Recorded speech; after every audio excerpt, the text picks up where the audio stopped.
Hi guys. അപ്പോൾ നാളെ അതായത് മാർച്ച് 27-ാം തീയതി എമ്പുരാൻ്റെ ഗ്രാൻഡ് റിലീസാണ്. അതെല്ലാവർക്കും അറിയാവുന്ന കാര്യമാണ്. ഞാനിപ്പോൾ പറയാൻ വന്നതെന്ന് വെച്ച് കഴിഞ്ഞാൽ നമ്മളിപ്പോൾ ഫസ്റ്റ് മലയാളം പടമാണ് ഐമാക്സിൽ റിലീസ് ചെയ്യുന്നതെന്ന് അറിയാം. സോ ഐമാക്സിൽ വ്യൂയിങ് എക്സ്പീരിയൻസ് കിട്ടാനായിട്ട് ഇത്രയും ക്യാൻവാസിൽ എടുത്തിരിക്കുന്ന മലയാളം പടം കാണാൻ വേണ്ടി നമ്മളിപ്പോൾ തൃച്ചിയിലാവുള്ളത്. സോ തൃച്ചിയിൽ നിന്ന് നമ്മൾ കോയമ്പത്തൂർ പോയി ഐമാക്സിൽ കാണുവാണ്. കാരണം നമ്മൾ ഇതിനകത്തൊരു വിട്ടുവീഴ്ചയും ചെയ്യുന്നില്ല. നമുക്ക് ഇവിടുന്ന് കോയമ്പത്തൂർ ഒരു 200 കിലോമീറ്റർ ഉണ്ട്. പക്ഷേ കിലോമീറ്റർ ഒന്നും ഒരു ബാധകമല്ല. കാരണം ഇത്രയും നല്ലൊരു പടം ഐമാക്സിൽ തന്നെ കണ്ട് എക്സ്പീരിയൻസ് ചെയ്യണം എന്നുള്ളത് കൊണ്ടാണ് നമ്മൾ അങ്ങനെ പോകുന്നത്. അപ്പോൾ അങ്ങനെ ഇരിക്കുമ്പോൾ തന്നെ നമ്മൾ ഈ എക്സ്പെക്റ്റേഷൻ്റെ കാര്യം പറയുമ്പോൾ തന്നെ ഒരു വാക്ക് കൂടി പറയേണ്ടതാണ്. കാര്യം എന്താണെന്ന് വെച്ച് കഴിഞ്ഞാൽ ഇതൊരു ഫുള്ളി മാസ് പടമായി നമ്മൾ ആരും ഇത് കൺസീവ് ചെയ്യരുത്. ഒരു മാസ് പ്ലസ് ക്ലാസ് എന്നുള്ള രീതി വേണം എഴുതാൻ. കാരണം ഈ പടം എഴുതിയിരിക്കുന്നത് നിങ്ങൾക്കെല്ലാം അറിയാം, ലൂസിഫർ നമ്മൾ കണ്ടതാണ്. ലൂസിഫർ പോലെ തന്നെ ശ്രീ മുരളി ഗോപി ഒരു ഡെപ്ത്, എല്ലാ ക്യാരക്ടറുകൾക്കും ഒരു ഡെപ്തും അതിൻ്റെ ഒരു എക്സ്പ്ലനേഷൻ രീതിയിലും ഒക്കെ ആയിരിക്കും അദ്ദേഹം ഈ പടം എഴുതിയിരിക്കുന്നത്. അതേപോലെ തന്നെയാണ് പൃഥ്വിരാജിൻ്റെ ഡയറക്ഷൻ ബ്രില്യൻസ് ഉണ്ടെങ്കിൽ തന്നെയും ഈ ഒരു കഥ പറഞ്ഞു പോകാനായിട്ട് ഒരു സ്പേസ് ആവശ്യമാണ്. ആ സ്പേസിൽ അതായത് കഥ എക്സ്പ്ലെയിൻ ചെയ്ത് വരാനായിട്ട് ഒരു സ്പേസ് എന്താണെന്നും ഒരു സംവിധായകനും ഒരു കഥാകൃത്തിനും ആവശ്യമാണ്. അപ്പം പടം സ്റ്റാർട്ട് ചെയ്ത ഉടനെ മാസ് അങ്ങനെ ഒരു പേസിലോട്ട് പോകുന്നതിന് മുമ്പ് തന്നെ, കാരണം ഈ പടത്തിൻ്റെ കൺസെപ്റ്റ് അങ്ങനെയാണ് പറഞ്ഞു വെച്ചിരിക്കുന്നത്. അതുപോലെ തന്നെ പൃഥ്വിരാജ് ഇൻ്റർവ്യൂകളിൽ പറഞ്ഞിട്ടുണ്ട്, അതായത് ചെന്നൈയിലെ പ്രൊമോഷനൊക്കെ കൃത്യമായിട്ട് പറഞ്ഞിട്ടുണ്ട്, ഇതൊരു സ്റ്റാൻഡ് അലോൺ മൂവിയായിട്ട് കൂടി നമുക്ക് വാച്ച് ചെയ്യണം. അതായത് ലൂസിഫർ കാണാത്ത ഒരാൾക്ക് കൂടി എമ്പുരാൻ നമുക്ക് വാച്ച് ചെയ്ത് കഴിഞ്ഞാൽ മനസ്സിലാവും. Maybe some igniting movements from the Lucifer, അത് അങ്ങനത്തെ സീൻസ് അല്ലെങ്കിൽ ത്രോ ബാക്സ് വരുമ്പോൾ ചിലപ്പോൾ നമുക്ക് കൂടുതൽ കണക്റ്റ് ആകുമായിരിക്കും. പക്ഷെ അങ്ങനെ ഇരുന്നാൽ പോലെയും സാധാരണ ഒരാൾ, പുതിയതായിട്ട് ഒരാൾക്ക് കാണുന്ന ഒരാൾക്കും കൂടി കാണാൻ പറ്റിയ രീതിയിലാണ് അദ്ദേഹം ഈ പടം നരേറ്റ് ചെയ്തിരിക്കുന്നത്.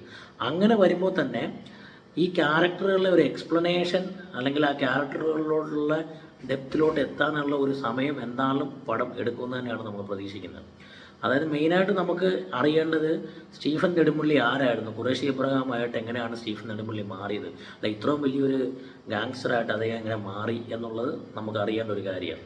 അപ്പോൾ അദ്ദേഹം ചെറുപ്പത്തിൽ നിന്ന് ഇവിടുന്ന് പോകുന്നു, തിരിച്ച് സയ്യിദ് എങ്ങനെ ആ ക്യാരക്ടറിലോട്ട് വരുന്നു. അപ്പോൾ 35% ഓഫ് ദി സംഭാഷണം ഹിന്ദി തന്നെയാണ് അദ്ദേഹം മെയിൻറ്റെയിൻ ചെയ്തിരിക്കുന്നതെന്ന് കൃത്യമായിട്ട് തന്നെ പറഞ്ഞിട്ടുണ്ട്.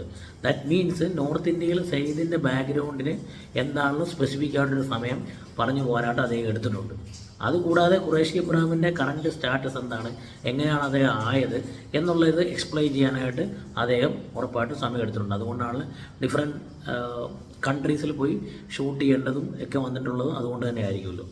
അതുപോലെ തന്നെ തിരിച്ച് ജിതിൻ രാംദാസ് ഈ പാർട്ടിയെ നേതൃത്വം എടുക്കുമ്പോൾ വർമ്മ പോലെയുള്ള താപ്പാനകളുമായി അദ്ദേഹം ഈ പാർട്ടിയുടെ ലീഡർഷിപ്പിലോട്ട് വന്ന് ഈ പാർട്ടിയെ നയിക്കുമ്പോൾ എന്തൊക്കെ ചലഞ്ചസാണ് അദ്ദേഹം ഫേസ് ചെയ്യേണ്ടി വരുന്നത്, അല്ലെങ്കിൽ അദ്ദേഹത്തിന് ഇത് മാനേജ് ചെയ്ത് പോകാൻ പറ്റുന്നുണ്ടോ?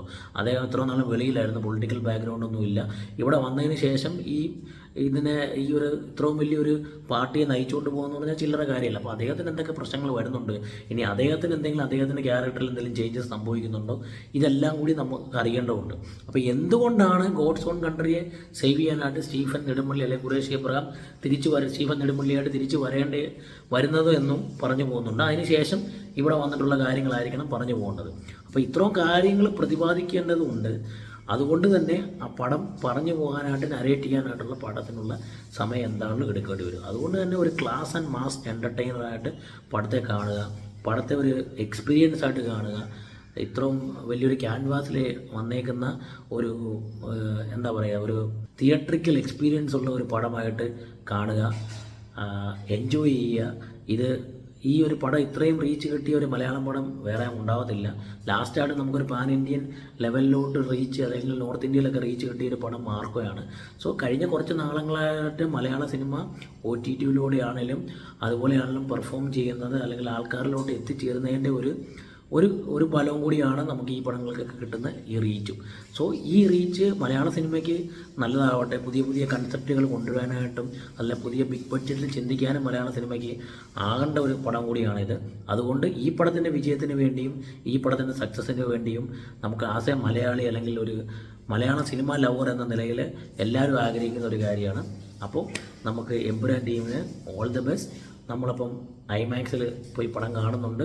പടത്തിൻ്റെ റിവ്യൂ നമ്മൾ ഉറപ്പായിട്ടും ഇടുന്നതായിരിക്കും വിത്ത് ഐമാക്സ് എക്സ്പീരിയൻസ്.